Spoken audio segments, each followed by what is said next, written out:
ಬೆಂಗಳೂರಿನ ಗಾಂಧಿನಗರ ವಿಧಾನಸಭಾ ಕ್ಷೇತ್ರದ ಓಕುಳಿಪುರಂನಲ್ಲಿ ಬೆಂಗಳೂರು ಕೇಂದ್ರ ಜಿಲ್ಲಾ ಕಾಂಗ್ರೆಸ್ ಸಮಿತಿ ಎಸ್ಸಿ ವಿಭಾಗದ ವತಿಯಿಂದ ಆಯೋಜಿಸಿದ್ದ ಸಂವಿಧಾನ ಶಿಲ್ಪಿ ಭಾರತ ರತ್ನ ಡಾಕ್ಟರ್ ಬಿ.ಆರ್. ಅಂಬೇಡ್ಕರ್ ಅವರ 135ನೇ ಜನ್ಮ ದಿನಾಚರಣೆ ಹಾಗೂ 5,000 ಪೌರಕಾರ್ಮಿಕರಿಗೆ ಆಹಾರ ಕಿಟ್ಗಳನ್ನು ವಿತರಿಸುವ ಬೃಹತ್ ಕಾರ್ಯಕ್ರಮ ಆಯೋಜಿಸಲಾಗಿತ್ತು.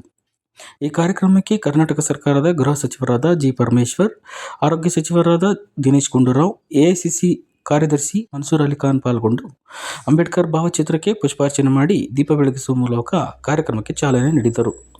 ಕುರಿತು ಮಾತನಾಡಿದ ಪರಮೇಶ್ವರ್ ಅವರು, ಬಾಬಾ ಸಾಹೇಬ್ ಅಂಬೇಡ್ಕರ್ ಅವರಿಗೆ ದೇಶದ ಪ್ರತಿಯೊಬ್ಬ ನಾಗರಿಕರು ಗೌರವ ನಮನ ಸಲ್ಲಿಸಬೇಕಿದೆ.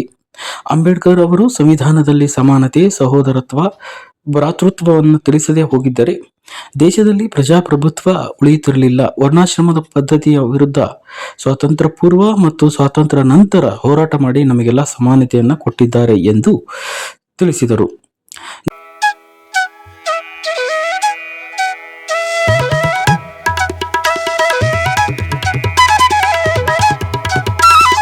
ಬಾಬಾ ಸಾಹೇಬ್ ಅಂಬೇಡ್ಕರ್ ಅವರ 135ನೇ ಜನ್ಮ ದಿನಾಚರಣೆಯನ್ನ ಆಚರಣೆ ಮಾಡ್ತಾ ಇದ್ದೇವೆ. ಓಕುಳಿಪುರದ ಎಲ್ಲ ನಾಗರಿಕ ಬಂಧುಗಳಿಗೆ, ಎಲ್ಲ ಮುಖಂಡರುಗಳಿಗೆ, ವಿಶೇಷವಾಗಿ ಸನ್ಮಾನ್ಯ ಗುಂಡೂರಾವ್, ದಿನೇಶ್ ಗುಂಡೂರಾವ್ ಅವರಿಗೆ ನಾನು ಅಭಿನಂದನೆಯನ್ನು ಮೊದಲನೇದಾಗಿ ಸಲ್ಲಿಸ್ತೇನೆ. ದಿನೇಶ್ ಗುಂಡೂರಾವ್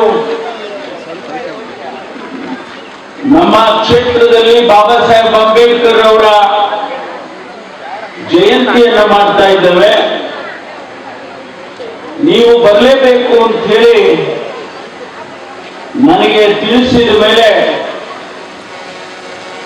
ನಾನು ಬಾಬಾ ಸಾಹೇಬ್ ಅಂಬೇಡ್ಕರ್ ಅವರ ಕಾರ್ಯಕ್ರಮ ಅಂದ ತಕ್ಷಣ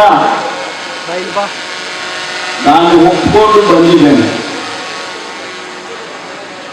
ಇವತ್ತು ನಾವೆಲ್ಲರೂ ಕೂಡ ಇಡೀ ದೇಶದ ಪ್ರತಿಯೊಬ್ಬ ನಾಗರಿಕ ಬಾಬಾ ಸಾಹೇಬ್ ಅಂಬೇಡ್ಕರ್ ಅವರಿಗೆ ನಮನಗಳನ್ನು ಸಲ್ಲಿಸಬೇಕಾದದ್ದು. ಒಂದು ವೇಳೆ ಬಾಬಾ ಸಾಹೇಬ್ ಅಂಬೇಡ್ಕರ್ ಅವರು ಈ ದೇಶದಲ್ಲಿ ಸಂವಿಧಾನವನ್ನ ಕೊಡದೆ ಹೋಗಿದ್ರೆ ಆ ಸಂವಿಧಾನದಲ್ಲಿ ಸಮಾನತೆಯನ್ನ, ಭ್ರಾತೃತ್ವವನ್ನ, ಸಹೋದರತ್ವವನ್ನ ತಿಳಿಸದೆ ಹೋಗಿದ್ರೆ ಈ ದೇಶದಲ್ಲಿ ಪ್ರಜಾಪ್ರಭುತ್ವ ಉಳಿತಾ ಇರಲಿಲ್ಲ. 5,000 ವರ್ಷಗಳ ಹಿಂದೆ ಏನು ಪ್ರಾರಂಭ ಮಾಡಿದಂತ ವರ್ಣಾಶ್ರಮ ಧರ್ಮ ಇವತ್ತಿಗೂ ಕೂಡ ಈ ದೇಶದಲ್ಲೇ ಉಳಿದು ಹೋಗ್ತಾ ಇದೆ. ಅದಕ್ಕೆ ವಿರುದ್ಧವಾಗಿ ಸ್ವತಂತ್ರ ಪೂರ್ವದಲ್ಲಿ ಮತ್ತು ಸ್ವತಂತ್ರ ಹೋರಾಟ ಮಾಡಿ, ಸ್ವತಂತ್ರದ ನಂತರ ಹೋರಾಟ ಮಾಡಿ ಇವತ್ತು ನಮಗೆ, ನಿಮಗೆಲ್ಲರಿಗೂ ಕೂಡ ಸಮಾನತೆಯನ್ನ ಕೊಟ್ಟಿದ್ದಾರೆ ಬಾಬಾ ಸಾಹೇಬ್ ಅಂಬೇಡ್ಕರ್ ಅವರು ಕಾನೂನಾತ್ಮಕವಾಗಿ. ಯಾವುದೋ ಮುಲಾಜಿಗೆ ಕೊಟ್ಟಿಲ್ಲ, ಅಥವಾ ಯಾರೋ ಹಣವಂತರನ್ನ ನೋಡಿ ಕೊಟ್ಟಿಲ್ಲ. ಕಾನೂನಾತ್ಮಕವಾಗಿ ಪ್ರತಿಯೊಬ್ಬರಿಗೂ ಈ ದೇಶದಲ್ಲಿ ಸಮಾನತೆ ಸಿಗಬೇಕು ಅಂತೇಳಿ ಪ್ರತಿಪಾದನೆಯನ್ನು ಮಾಡಿ ಸಂವಿಧಾನದಲ್ಲಿ ಬರೆದಿಟ್ಟು ಹೋಗಿದ್ದಾರೆ. ಸ್ನೇಹಿತರೆ, ನಾನು ಗ್ರಾಮೀಣ ಪ್ರದೇಶದಿಂದ ಬಂದವನು, ಒಂದು ಹಳ್ಳಿಯಿಂದ ಬಂದವನು. ನಾನು ಸ್ವತಃ ಈ ಜಾತಿಯ ವ್ಯವಸ್ಥೆಯನ್ನು ಅನುಭವಿಸಿ ಬಂದಿರ್ತಕ್ಕಂಥವನು. ನಾನು ಶಾಲೆಗೆ ಹೋಗ್ಬೇಕಾದ್ರೆ ನನ್ನ ಜೊತೆಯಲ್ಲಿ ಬರ್ತಕ್ಕಂಥ ನನ್ನ ಸ್ನೇಹಿತರು ಯಾರ್ದಾದ್ರೂ ಮನೆಯ ಬಾಗಿಲಿಗೆ ಕುಡಿಯೋದಕ್ಕೆ ಅವಾಗೇನು ಬೋರ್ವೆಲ್ ನೀರಿರಲಿಲ್ಲ. ಯಾರ್ದಾದ್ರೂ ಮನೆ ಹತ್ರ ಹೋಗಿ ನೀರು ಕೇಳಬೇಕು. ಆ ಮನೆ ಹತ್ರ ಹೋಗಿ ನೀರು ಕೇಳ್ತಾ ಇದ್ದಾಗ ಮೊದಲನೆಯ ಪ್ರಶ್ನೆ ನಮಗೆ ಮಾಡ್ತಾ ಇದ್ದಿದ್ದವರು, ನೀನು ಯಾವ ಊರಿನವನು? ನಾನು ಇಂಥ ಊರು. ನೀನು ಯಾರ ಮನೆಯವನು? ನಾನು ಇಂಥವ್ರ ಮನೆಯವನು. ಆ ಇಂಥವ್ರ ಮನೇನು ಅಂದ ತಕ್ಷಣ ಅವ್ರಿಗೆ ಗೊತ್ತು ಯಾವ ಜಾತಿ ಅಂತ.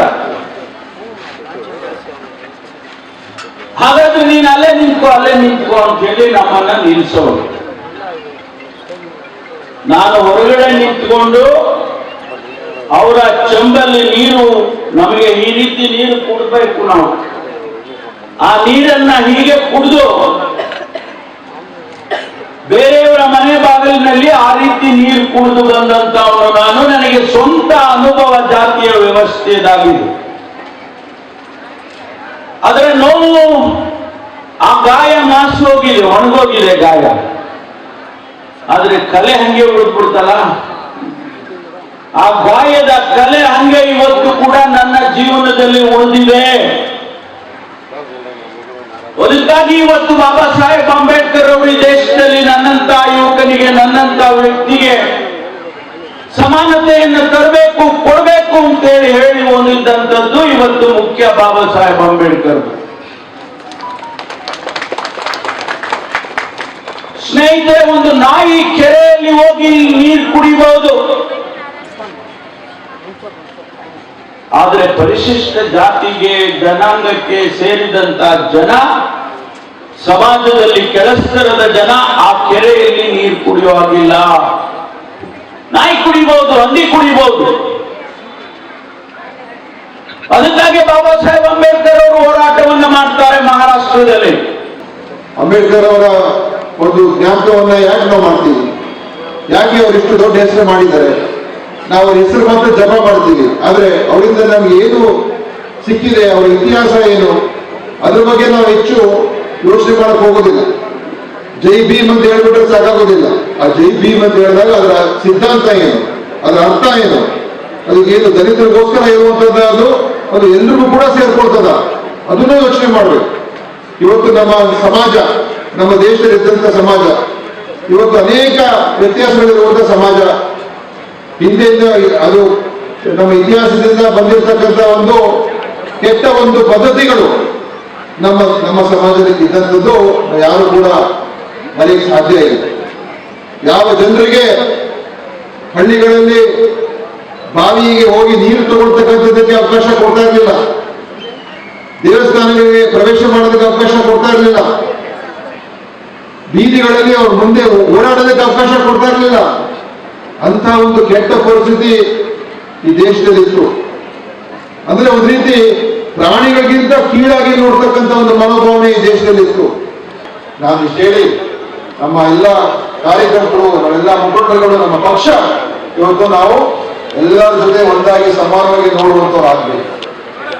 ನಾವು ಎಲ್ಲರನ್ನು ಕೂಡ ಜೋಡಿಸ್ಬೇಕು, ಎಲ್ಲರನ್ನು ಕೂಡ ಸೇರಿಸಬೇಕು ಮತ್ತು ಜನರ ಮಧ್ಯೆ ನಾವು ಒಂದು ಸೇತುವೆಯಾಗಿ ಜನರ ಮನಸ್ಸುಗಳನ್ನು ಒಂದ್ ಮಾಡತಕ್ಕಂಥ ಕೆಲಸ ಇದೇ ಕಾಂಗ್ರೆಸ್ ಪಕ್ಷದ ಸಿದ್ಧಾಂತ, ಇದೇ ಅಂಬೇಡ್ಕರ್ ಅವರ ಸಿದ್ಧಾಂತ.